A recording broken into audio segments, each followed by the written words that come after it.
Morning, Another welcome. Stacy. Yeah. Hi, Jennifer. Hi, Stace. Brittany, Leslie, Hi welcome there. to the party. Good morning. Good morning. As always, we are just diving right in to this week's Writer Circle. It is the end of March. What is happening with time?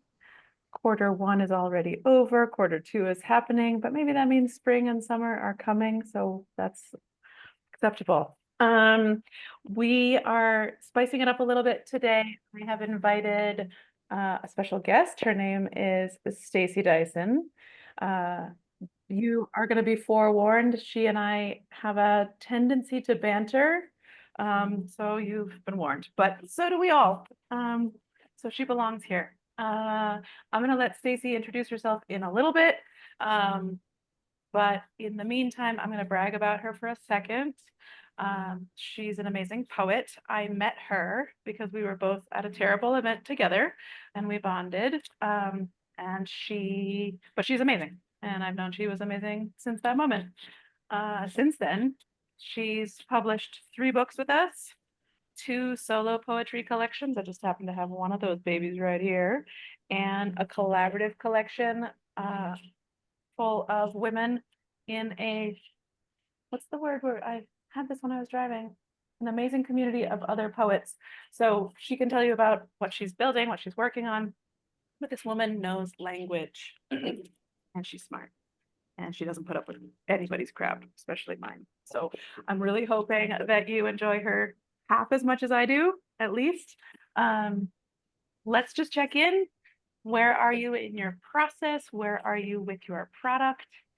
And super excited. We're going to talk about grammar today. Anybody else like so excited? Anyway, after having supervised, edited, and helped 280 people write stories, we've noticed a few common things that everybody can learn and improve. So we're going to start chipping away at those. You're welcome. All right, that's us. Stacy, do you want to say hi first, and then we'll yeah, I'm tapping you. Just say hi, and then we'll Hi. dig. Good job. Oh my Thank God. you. Thank you. Um, let's see. What can I tell you just real quick? I have been a performance poet since I was 19, and I just turned 66 6 months ago. I've been writing since I was 5. Um, right now, I'm working on my 3rd book, but the big project is running an international women's poetry network called Tesoro. We have members in, let's see, all over the United States, in Colombia, in Mexico, in Canada, in Australia, in England, in Portugal, in South Africa. And our main mission is to create, protect, and maintain safe spaces for women who work in words to do their work. We do that on the ground, we do that virtually. And let's see, what else fun can I tell you? That's pretty much the professional stuff. They said as Sierra told you, I've been published a couple of times. I tend to live the way I poet, which is to examine things. I want to know why things work and how they work, people, how they work and why they think the way that they do. And sometimes that comes out in my poetry. And sometimes I keep it to myself so that I can, work on the burgeoning ulcer and aneurysm that I will eventually be taken out by. Just depends on which day you catch me. Let's see. That's the professional stuff. The personal stuff is real easy. No husband, no kids, no cats. That's about it. I love it. Hi Dee. Hi Rochelle. This is this is actually perfect. So Dee's new in the community. She won access to this space by being the all-star standout in last month's writing challenge, and posting about it. Amazing. And Rochelle is hopping in. She's been with us most of the year, I think, and is also a spoken word poet. So Stacy just finished introducing herself, but you two have this affliction in common. So Of wish. I told you I was gonna be spiky, so I'm just Okay, fine, okay. fine, You don't have to fine. take it. I don't expect you to take it. No, Anyway, no. I mean, it um, it it does have those qualities, absolutely. uh, You better than anybody know the times that I am suffering trying to do this right. So affliction, okay, I'll take it. I think we all have an affliction. I think we give a damn. I think we're paying attention, and I think we want to do something about it. In the modern world, that doesn't go over easy. Um, No, it does and we're not. here for each other. And when you're on stage and pouring your Even more soul so. onto the floor, yeah, it can get rough sometimes. Yeah, yeah, by definition. But I think we need it. I think individually we need what poets throw down, and collectively we need these stories. So that's what we're here for. It's a I'm looking at compliment. Dr. Frick here. He's the Stacy. He gets Yeah, it. You don't have to yeah, explain anything to him. right. So let's pop in quick, just a touch base on your own accountability with what you're here to do. How's it going? Lay it all out. Wins, losses, anything in between. Celebrate the tiny things, bemoan the grand things, however you choose to identify this space is for you and your process.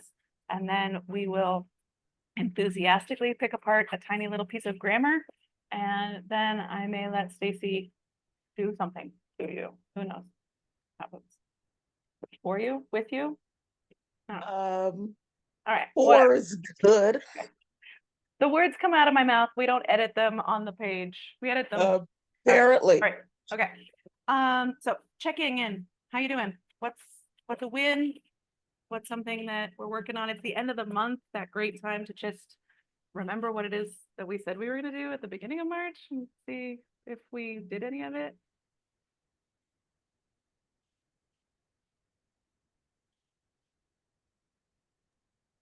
Um, Hi, I'm Leslie, for those who don't know me.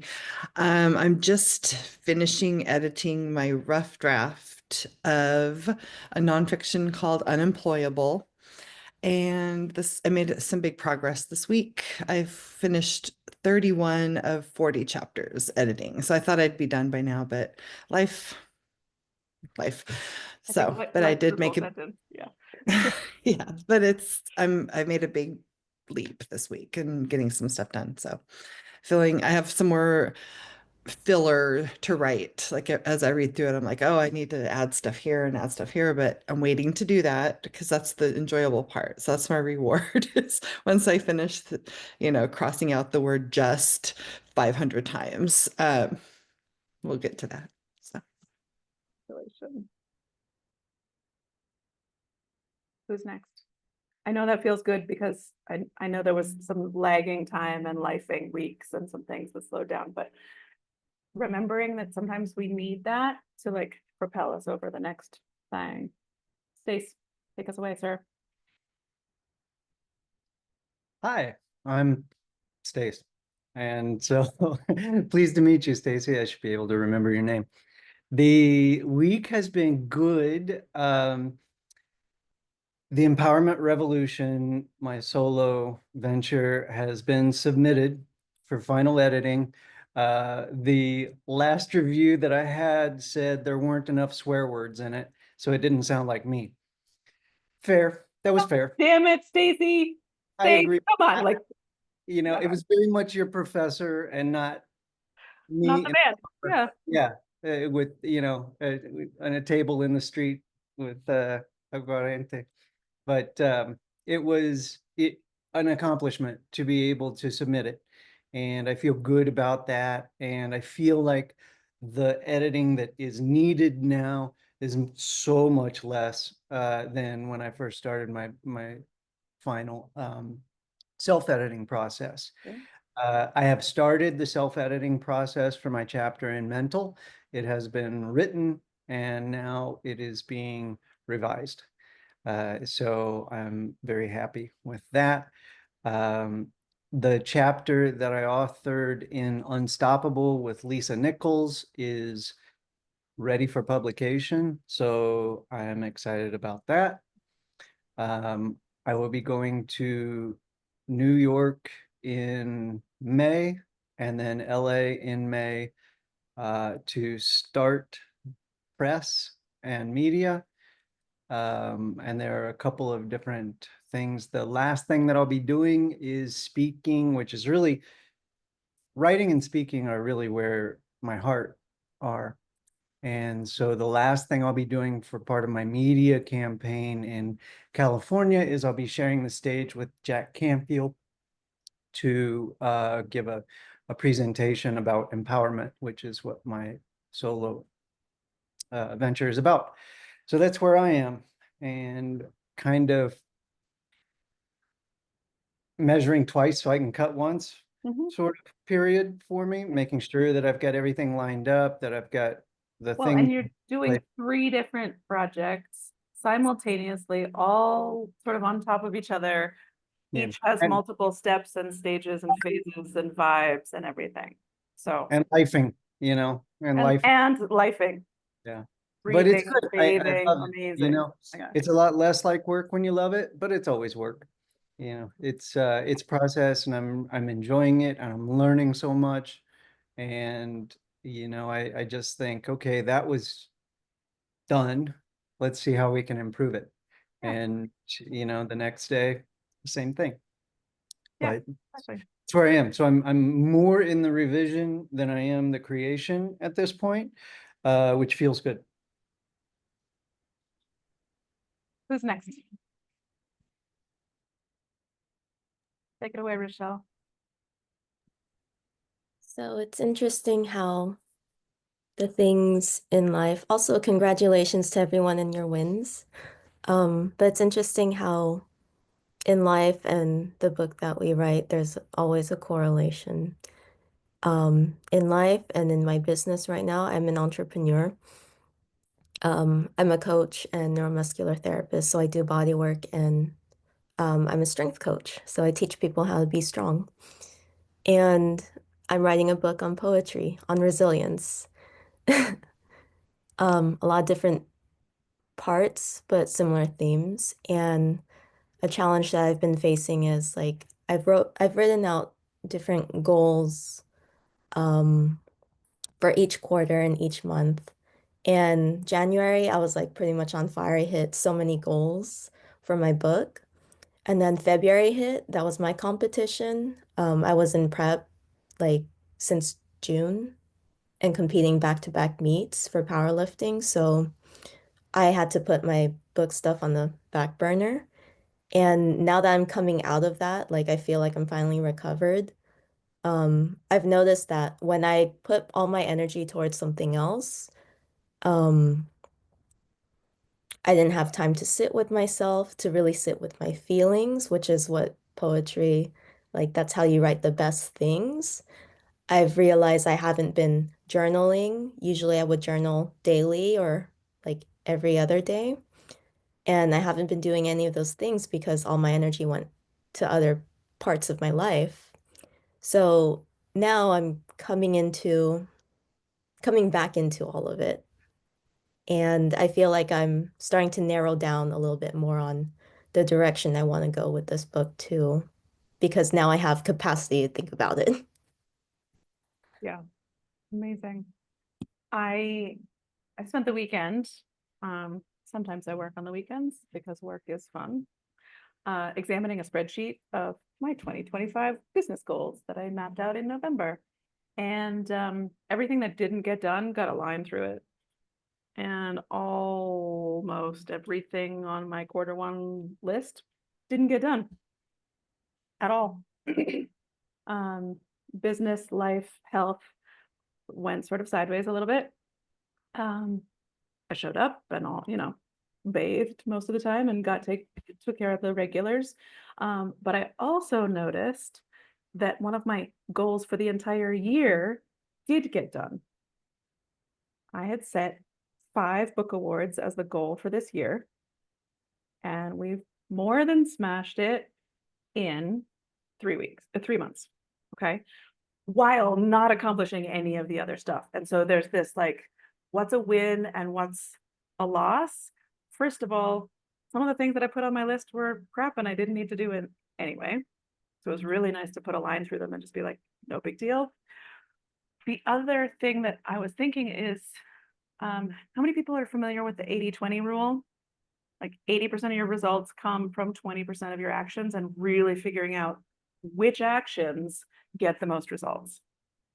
Because only one of at least like 16 different like sections of my spreadsheet was apply for book awards. One. And we got 7. Heard about a review this morning from an author. She's like, this is the best review ever. I cannot believe, over the moon. They're like, she's like, it doesn't even sound like my book. They made my book sound so amazing. Okay. And so it's probably 8. Quarter's not even over. And I was looking at this thinking, how do I want to tell the story of this quarter? Because I could tell the horror story. I could tell the thriller version. I could tell the romance version. It would be a little bit weird. I could tell the nonfiction version, and I could tell the very highly self-critical version. I didn't get anything done. Everything went sideways. Da, da, da, da, da. Nope. I smashed a year-long goal in less than 3 months. That's the version I'm going to go with. And also really looking at, where does the energy go and which actions get the results I want. And so it takes time, but this is why the debriefing and the reflecting process in our writing is like, what worked? What worked so well that I can't not do it? I can't but not do it again. A lot of words. Anyway, have to do it again. And then what got meh results and what got no results, right? We all have identified repeatedly how life happens. If we knew we only had 20% of our energy for these creative pursuits, but 20%, the right 20% could get 80% of it done, would you want to know those 20%? I would, right? I So, wouldn't. yeah, exactly. I need the immediacy. I need the necessity. And so for me, it's never about work this by the numbers. It's just work it and watch it, watch how it blows up. There's always going to be something that comes out that you're not expecting that you can latch onto and use later on. So it's fun prepping this next quarter and even looking at like, what am I putting on my to-do list? How am I going to show up for that list? It's not, again, I'm not a to-do list, but like, where do I want to focus my energy and attention so I can see where I just get the ball rolling? Anyway, gorgeous. I talk to a lot of people on the regular. The last couple of months have been a sort of global doozy. I have yet to find a person who's been like, this has been the best year ever. I love everything that's happened. Haven't met that person. So that doesn't make it easier for any of us necessarily, but at least we're all riding the same dumpster fire. Cool. Who's next? I can share. Ready? Okay. So it was a pretty good week for me. I came up with an outline that I had been trying to do for weeks. I basically had 2 outlines for kind of different versions of my book. I'm writing kind of a wellness memoir. And so it's going to have aspects of me giving advice to the reader and aspects of my story. And then I've also decided to incorporate bits of other people's stories who are going through similar things. So yeah, I was happy to get a completed outline. And then I really went into detail, I made like an extra sort of mind map. I already shared this with Sierra earlier, a mind map of one of the sections of my book, which is going to be my story. And so I basically felt so disorganized about this section that I ended up cutting up scraps of paper and moving them around on a poster board until I came up with something that I could visualize about. These are the 10 or so subtopics that I'm going to divide my story into. Not to ramble on too much, but like when you're telling your story, you don't know, like, am I doing it chronologically, or am I doing it based on geography, or, you know, different eras in my life or something. And so I decided to do it based on little themes, sub themes. And I can try to upload that. I'm not really good at the phone version of Zoom, but I wanted to share kind of what that looked like. I'll work on that in the next few minutes, but definitely just feel good about having things mapped out in more detail so that I can hit the ground running. I want to start writing at least a chapter a week draft. I mean, that's my goal right now. It might be ambitious because I've never really tried to write a book before, but yeah. So feeling like I made some solid progress this week. Awesome. Congratulations. Thank you. Yeah. Who's next? We've got Erica, Brittany, and Dee. I can go. Great.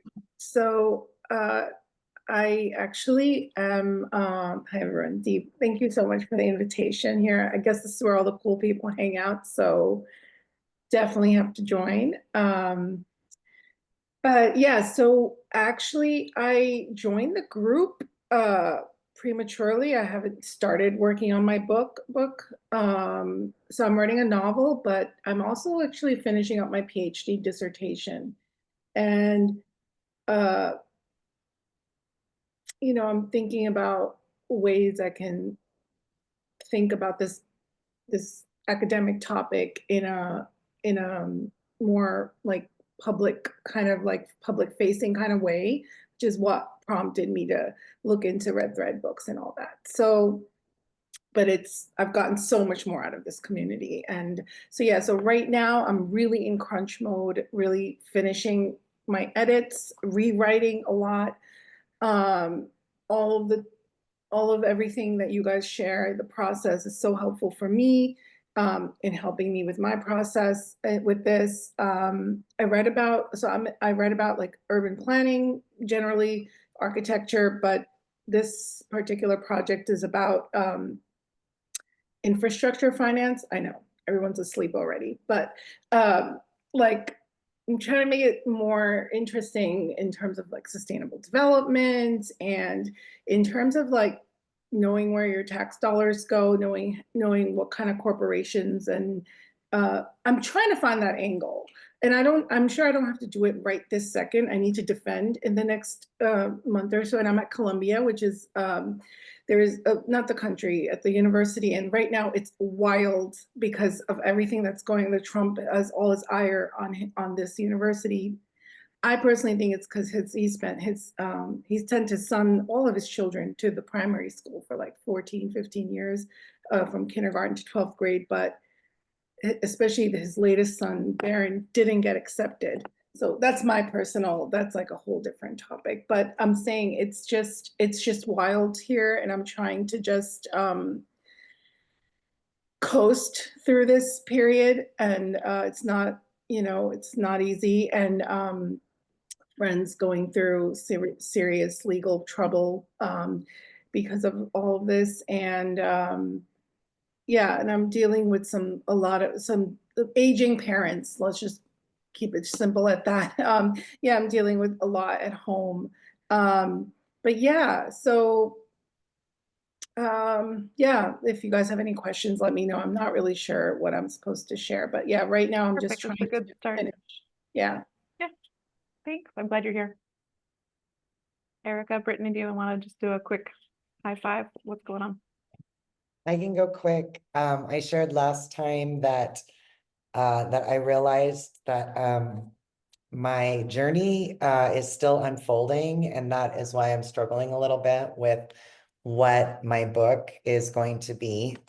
So I'm still like writing and tackling pieces of that, but also was actually really inspired by our last conversation. So I'm really interested now in like thinking about how do I write in ways that are smaller pieces of the story or just of myself, and get that out kind of into the world. And actually, I had the thought this week that I was like, you know what? I don't know that my first book is my first book. I feel like it might be a collaborative effort, some kind of anthology where I'm working with other women that are kind of as Sierra opened up with, right? Like kind of in the space of, actually, I think it was Stacy. I don't know who it was, but just of really being an observer of what's going on in the world and how do we live differently? How do we connect differently?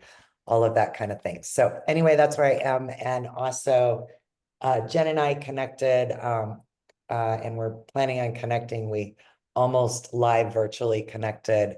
But just appreciate this community and being able to connect with other people that have similar passions, similar experiences, and are, really jumping in to be vulnerable and share that with the world. So. Awesome.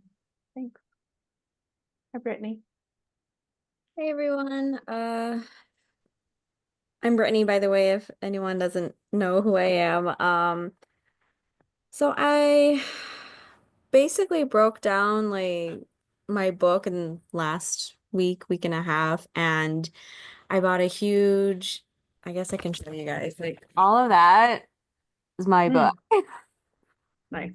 I wrote it all down and everything, and what plot holes needed to be filled. So that was kind of, I guess, emotional and also like exhausting because I didn't realize how much I was missing. And then finally broke that down and I was like, wow, I basically wrote my book again and now I'm exhausted from that. But I think a big one was going through the 28-day momentum challenge because it was like not as a strict structured regimen for 28 days, but it was just like holding myself accountable. It's like, okay, this week, this is mainly what you're going to do instead of like jumping to different phases every other day. And it was definitely eye-opening. It opened some things about myself that I didn't realize. And then,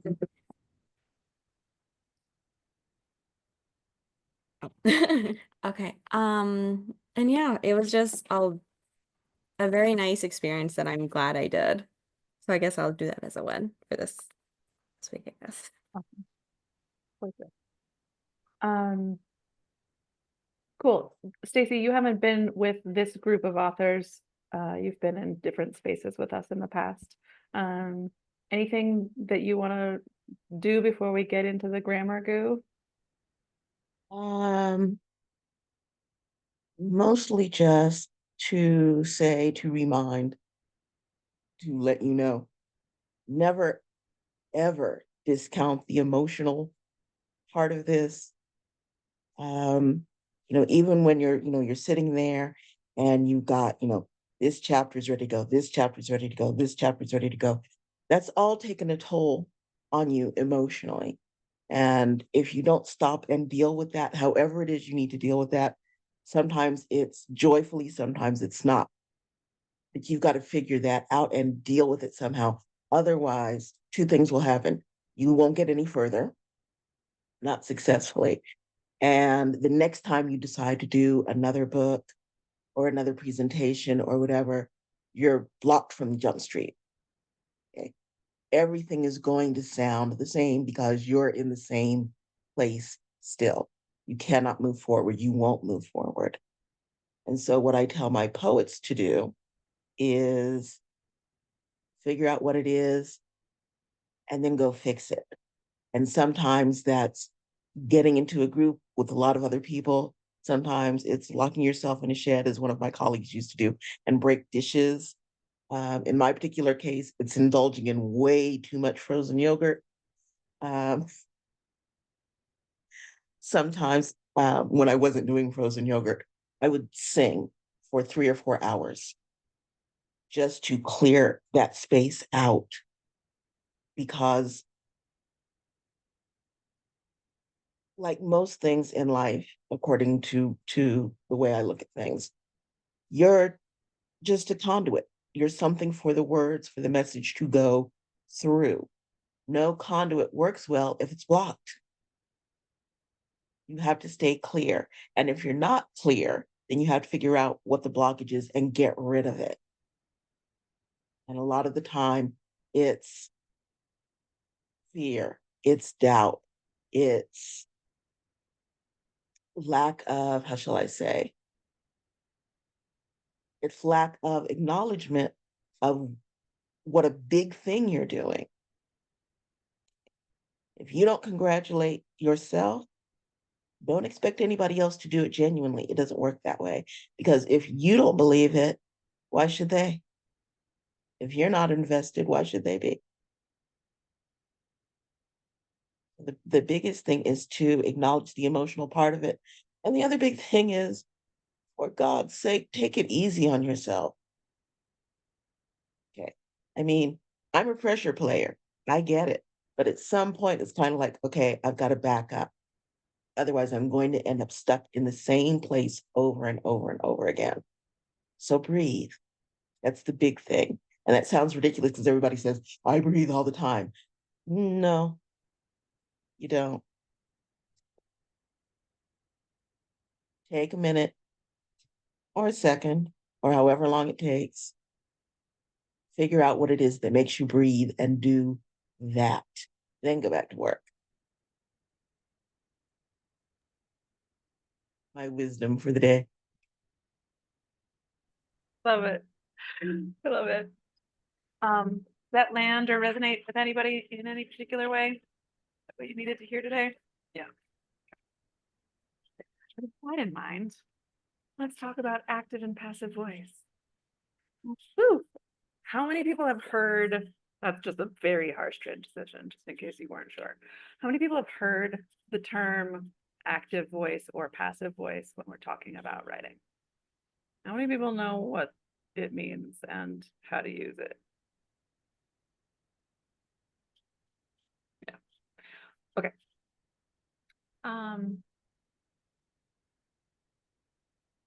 Anyone want to take a guess at what the difference is? And which one you might prefer to be using as a writer of nonfiction? The leading question. Y'all got quiet so quick. I know. No voice is better than passive voice. I'll take a guess. Okay. This a Yeah. trick question? Is this a trick question? Because I mean, is I don't it- know. I okay. don't know. If it is, I haven't. Academia, the whole thing is littered. I just, after you gave that exercise, I went back into my dissertation. I'm like, oh my God. Oh, passive. Yeah, that's funny, Dee, because I was actually gonna say academic writing, the preference often is passive voice, as if there is no person Yep. involved in the action.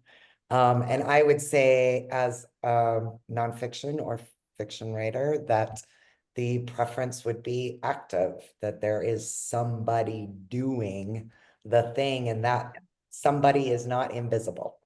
Yeah, exactly. And so I love that we've started here because there's preferences. Business and academics do often sort of neuter the whole experience. It's like there is no one doing nothing, but there's some, and I have a worksheet just because I used to be a teacher and every once in a while I just need to make a worksheet for my own well-being. But also some people just need to see it written out. However, in nonfiction, and we're always talking about how to be an authority, how to be a credible source of information. And whether we've been trained consciously or unconsciously, if we're trying to be an authority and present information, but unknowingly writing in passive voice, we are canceling out our own authority. Okay. I live in South America, and so I'm learning Spanish in South America, and there is no blame in this language. Okay. Like the store was robbed. It like robbed itself. Nobody did anything.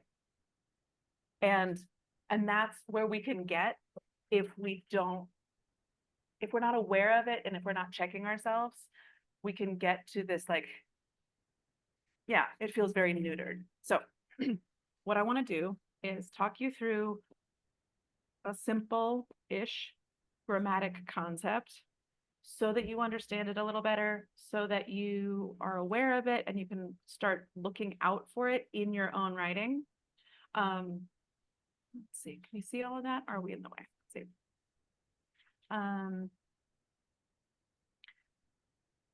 Because of all the edits that I've witnessed in the last 4 years, this is probably the most pervasive and significant issue. So if you can be aware of it and start, oh, and I can spell publishing. There's another edit. Publishing. I work in a publishing company. Okay. I just want you to understand what the difference is. Okay. Active voice is clear, direct, and engaging to inform, persuade, or inspire action.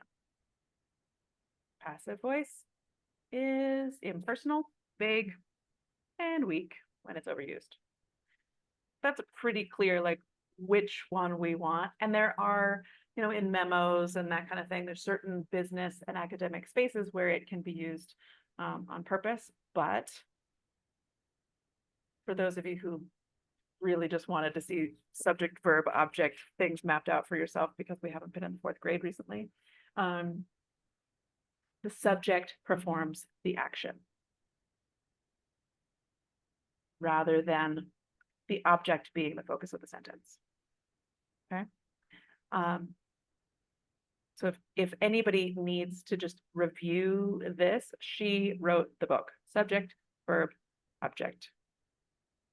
The book was written by her. And then like the hero of our story is just sort of an afterthought in the sentence. Does that track? Everybody gets that so far? Okay. Why do we slip into passive voice? We're trying to sound formal. You've heard me talk about my writer person. Okay. Does anybody else already hate this dude in my head? Leather elbow patches, corduroy jacket, smoking chair, library, glass of whiskey, 9 a.m. That guy. Yeah, mistakes were made. I love it. There's no like responsibility in our writing. Mistakes were made. We admit that mistakes were made, but we're not going to say by who or when. You know, it was Colonel Mustard in the library with the knife. Okay. I just watched The Resident, so it's all about. That's good. And then unconsciously following writing habits from academia or the corporate space. If you want to take a screenshot of this wonderful little chart, I find this kind of thing helpful, just to really keep it sort of clear in my own head, because every sentence needs to be looked at and say, like, is this active or passive? That doesn't mean that every sentence has to be active, but it certainly is preferred. And you would like the majority of your statements, sentences to be in the active voice. Okay. But by the time you've written a whole book, it becomes a daunting task. But I think of this as like passive voice is like the wet fish of writing. Like, I understand what's happening, but you know, like there's nothing happening. Nobody's doing the happening. Right. Okay.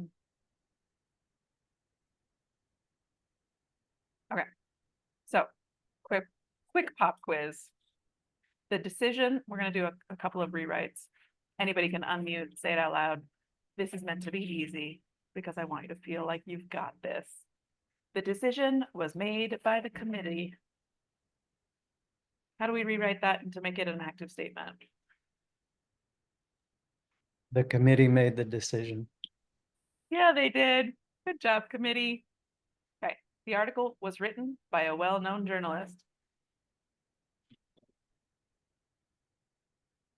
That we're minimizing and not talking about. A well-known journalist wrote the article. Brilliant. Okay. And a new policy was introduced to improve efficiency. And you can just sort of make this up. It's a little bit trickier because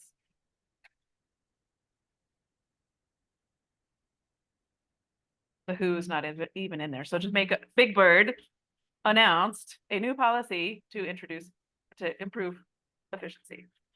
Good job, Big Bird. Okay.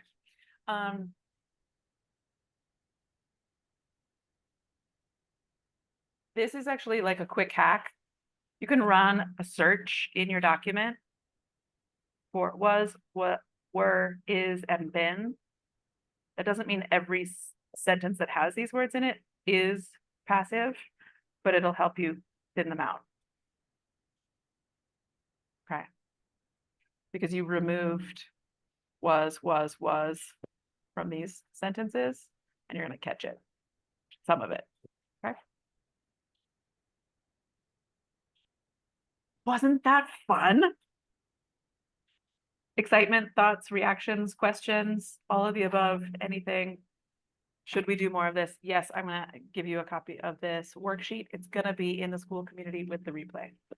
I have a PDF for you. Let me just throw something in there.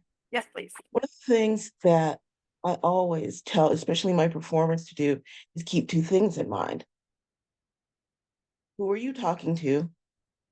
And where are you talking to them? That's going to help you with your active voice.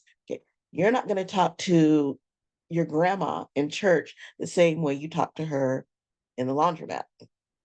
Okay. You're not going to talk to your significant other in your front room the way you talk to them when you're both walking into the same business meeting.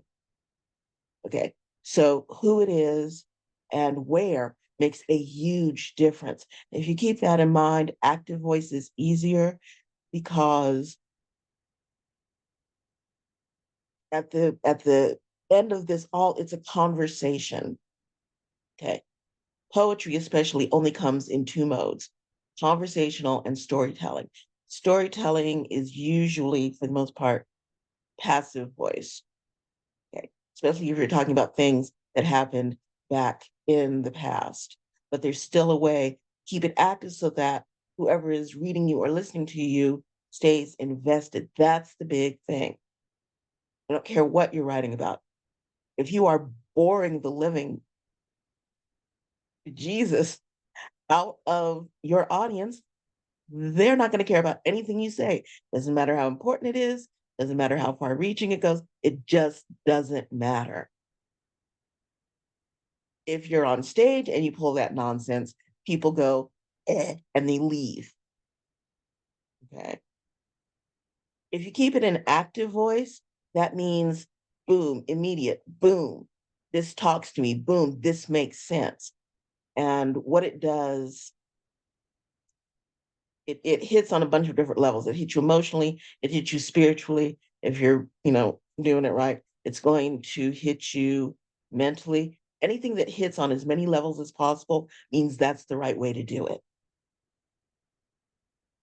The thing about it is that what you have to remember is you're the one driving, you're the captain of this ship. So wherever it is you want the audience to go, you have to take them there. And if you say, come with me instead of you're just doing this, you have a better chance of not only having them come to you, they will stay with you.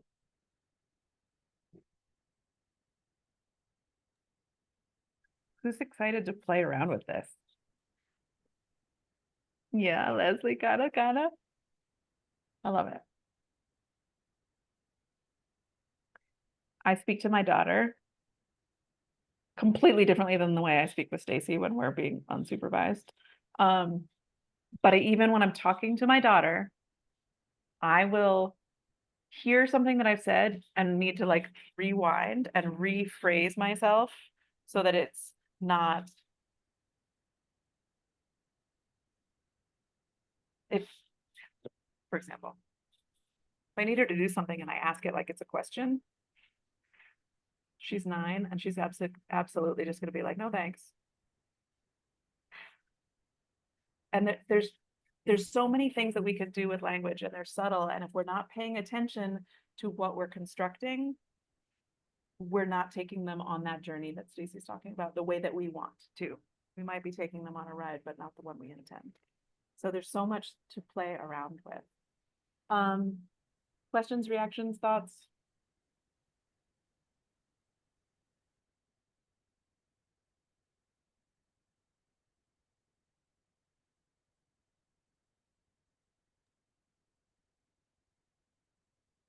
I mean, Stacy, I'm so sorry. I just want to say again, wow, you are so, this is my first time knowing you and meeting you, and you've basically, like, in a nutshell, given me so much right now. So thank you so much. You are more than welcome. This is what poets do. We put things in nutshells and hopefully make them palatable. Sometimes we get there, sometimes we don't. Other questions, thoughts, reactions, things that you need this week?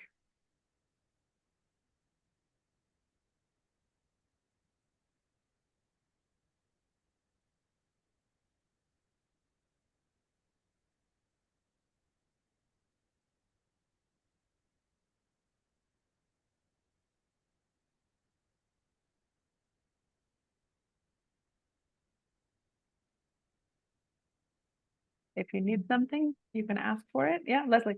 Well, I just wanted to say thank you to Stacy. That was really very good.